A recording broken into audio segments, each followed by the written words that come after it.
સુરતના લીંબાદ પોલીસના સર્વેલન્સ સ્ટાફે પેટ્રોલિંગ દરમિયાન મળેલી બાતમીના આધારે કાર્યવાહી કરી ભારતીય બનાવટની વિદેશી દારૂની નાની બોટલો તથા બિયરના ટીન મળી કુલ 9,37,000નો મુદ્દામાલ ઝડપી પાડી પ્રોહિબિશનનો ગણનાપાત્ર કેસ શોધી કાઢ્યો છે.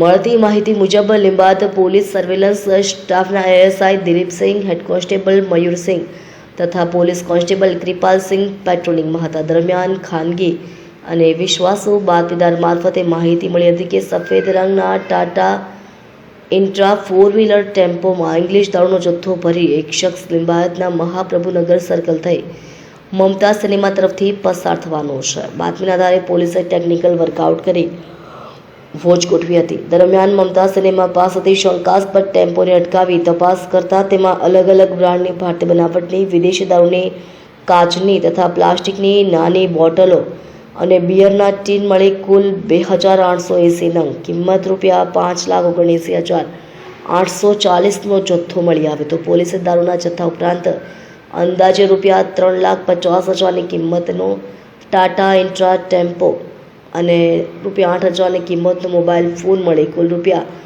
₹9,37,840નો મુદ્દામાલ કબજે કર્યો હતો. આ મામલે પોલીસે આરોપી મોહનભાઈ જીવાભાઈ સોલંકીને ઝડપી પાડ્યો છે.